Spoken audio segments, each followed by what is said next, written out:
Hai semua, gue Wasa dan kali ini langsung dari Milan, Italia ngedatengin acaranya Realme yang mana mereka habis launching Realme GT6 series ya. Jadi ada GT6 dan juga ada GT6T. Nah, yang nggak masuk ke Indonesia itu adalah yang 6T setaunya gue.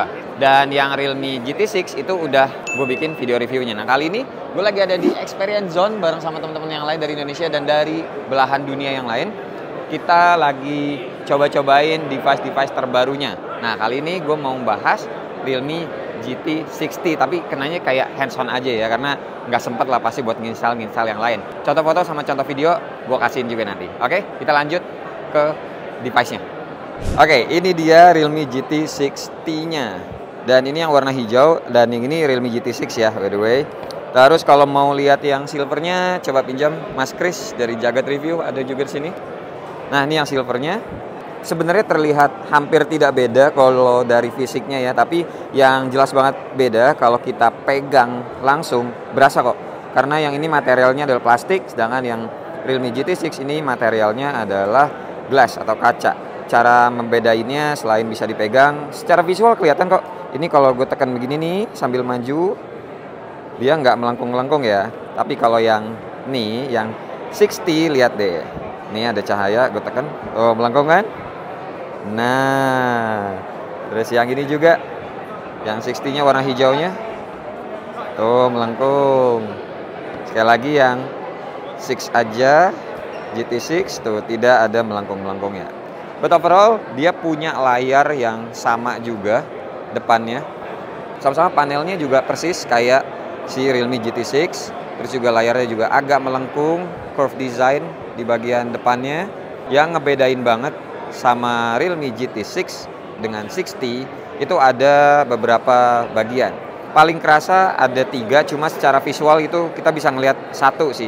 Visualnya adalah nih, kalau yang GT6 dia lensa kameranya ada 3, 1, 2, 3. Sedangkan kalau yang 6T dia cuma ada 2. Minusnya dia tidak ada lensa telefoto. Ultrawide ada, lensa utama ada. Intinya fisiknya kayak gitu yang kelihatan dari mata memandang. Tapi kalau secara jeroan bisa kelihatan di sini. Perbedaannya dia chipsetnya pakai 7 Plus Gen 3 dan juga kameranya dia pakai LYT 600. Jadi bukan kayak si GT6 yang pakai 808 gitu. Sisanya sama, NFC-nya sama, Iceberg juga, IP65 sama, baterai sama, ngecasnya sama. Oh iya, layarnya juga sama 6000 nits, 8T LTPO sorry. Nah, jadi kayak gitu perbedaannya. Sama jelas yang beda adalah harganya. Kalau di Euro sini ya, pas lagi launching, ini handphone harganya tuh 549 euro, tapi dapat harga coret. Jadinya jauh banget. Biasanya tuh kayak gitu-gitu jadinya cuma kepotong 50 euro atau 100 euro gitu ya. Tapi ini kepotongnya lumayan jauh, jadi 399 euro atau 400 euro lah. Kira-kira itu 7 jutaan kalau dirupiahin, cuma kita nggak bisa konversi langsung ya. Kalau ke rupiah tuh nggak bisa konversi langsung. Kalau ini 7 jutaan kira-kira feeling gue kayak 5 jutaan dah. Feeling gue 5 juta. Ya 59. Kalau Indonesia ya? Iya, 599 lah. Ya 6 juta juga sih, cuma 599 ada harga coret lah. Ada harga coret. Iya kan, jadi 5,8 apa 5,7 gitu biasanya. Gitu, cuma ya sudahlah. Sayangnya ini tidak masuk ke Indonesia, nggak tahu kenapa. Mungkin emang ngincernya kan karena flagship killer ya. Jadi pengennya Snapdragon 8 aja depannya, walaupun 8S gitu. Kalau nggak 8 ntar dimendang-mendingin. Ini aja yang 8 udah dimendang-mendingin, Pak. Beda sih kalau pegang langsung. Kan kita udah pegang langsung kan, yang satunya lagi. Beda harga. Iya, gitu deh. Nah, oh ya, buat contoh foto sama videonya, ya teman-teman lihat ya, gua ambil sedikit aja nih.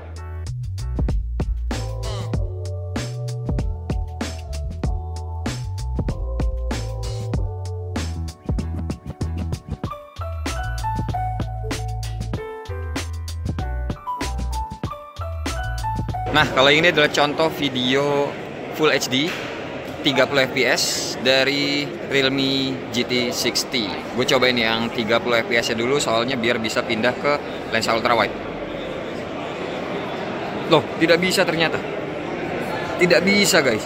Ada tulisannya doang 0,6 tapi dia nggak bisa pindah. Wah, oke lah. Tapi kalau 2 dan seterusnya ke 5 dan 10 bisa sih, cuma ya digital kenanya ya. 0,6 ada tapi nggak bisa diubah, sambil merekam. Kayaknya harus di stop dulu deh. Resolusi berapa? Full HD 30 fps. Oh, Dia nggak bisa nih gini. Oke, kita stop dulu ya. Nah, kalau yang ini Full HD juga masih sama 30 fps, cuma di lensa ultrawide. Ya, pantes nggak bisa, ternyata nggak bisa sambil merekam. Jadi kita harus nge-stop dulu. Dan ini gue coba di pinch out, nggak bisa juga, nggak bisa ngezoom. Nah, berarti ini adalah salah satu kelemahan dari chipsetnya ya. Bener, Chris? mungkin besar ya? Kemungkinan besar ya, terlepas dari kameranya juga ya. Atau simple emang dari Realme-nya nggak mau aktifin. Oh iya, ya intinya kayak gitu. Dari itu juga. Tapi kelihatan lah pokoknya perbedaannya. Kalau yang 60 ini tidak bisa pindah ke ultrawide sambil ngerekam, mesti di stop dulu. Jadi pilihannya mesti dari awal teman-teman mau ngerekam di ultrawide atau ngerekam di lensa utamanya. Gitu. Oke, kita lanjut ke resolusi yang lain. Oke, kalau yang ini yang paling mentoknya 4K 60 fps. Ya, gue bawa jalan deh. Seru tau ngelihat tempat-tempat experience yang kayak gini. Kalau datang itu yang sak dunia. Orang tuh beda-beda. Ada yang tatoannya, wih keren tatonya. Gitu-gitu tuh. Ini mbaknya tadi yang jagain meja kita. Ini yang ini matanya bagus. Matanya kayak akuarium. Ya udah ya, cukup lah ya. Kira-kira segini aja di bawah jalan ya. Habis ini kita pindah ke lensa depan nih, lensa selfie-nya. Oke, lensa selfie-nya langsung cobain di mentok yang 4K 30 fps aja. Ya, ini dengan jarak biasa. Kalau misal kita bikin video, di sini banyak noise, orang-orang juga pada ngomong sendiri, pada bikin video sendiri, tapi suara gue masih kedengeran atau tidak? Teman-teman, silakan dijawab aja ya. Menurut kalian bagus atau tidak nih? Rekaman kamera depannya Realme GT60. Oke. Ini kalau 4K berarti stabilisasinya mati ya, nggak bisa diaktifin. Habis ini terakhir ya, kita cobain yang 1080p 30 fps karena stabilisasinya on. Kita lihat bedanya. Lanjut. Nah, yang ini Full HD 30 fps, stabilisasinya gua aktifin. Jalannya juga masih sama kayak tadi, maksudnya nggak dibeda-bedain, nggak dipelan-pelanin, nggak di aneh-anehin, enggak lah, kok masih tetap aja pakai satu tangan. Gimana menurut teman-teman? Ada perbedaannya nggak? Yang stabilisasinya tadi nggak aktif dan yang sekarang ini aktif. Coba. Sama penangkapan suaranya juga gimana? Belakang gue banyak buat orang-orang ini. Ramai sekali. Oke, udah. Contoh foto videonya sudah cukup, gue rasa. Kita lanjut lagi. Oke, ini kita lihat lagi juga ya. Kok about-nya deh.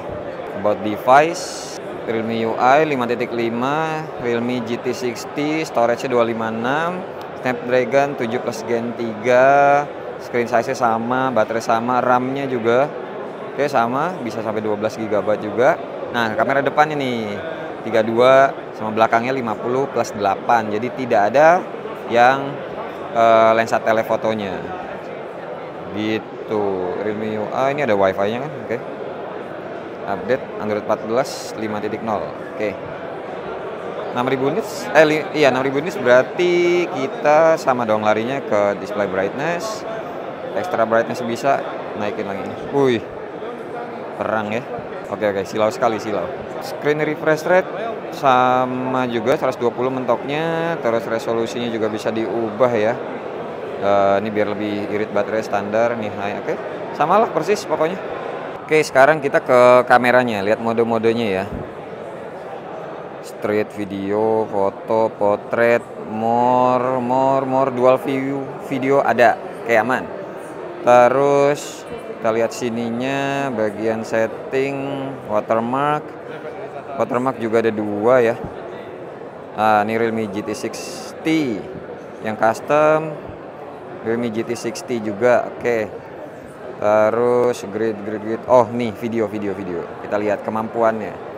Lensa belakangnya bisa 4K 60 fps, oke. Kalau stabilizernya steady dia mentok di 1080p 60 fps, oke. Kalau 4K dimati nih, tau kan? Oke. Terus lensa depannya video mentok di 4K 30 fps. Stabilisasinya dinyalain, mentoknya di 1080p. Kalau 4K dia mati ya, nggak bisa. Oh iya, sip, nggak bisa guys. Dan yaudah, paling segini aja dulu video hands on, bener-bener pegang-pegang langsung dan nyobain sedikit Realme GT 60-nya ya. Dan gimana menurut teman-teman? Mendingan masuk Indonesia atau tidak usah masuk Indonesia? Coba tulis di kolom komentar di bawah biar kita diskusi bareng. Oke? So yaudah, terima kasih buat teman-teman yang udah nonton dari awal sampai akhir. Sampai ketemu di video selanjutnya. Bye bye. Cheers.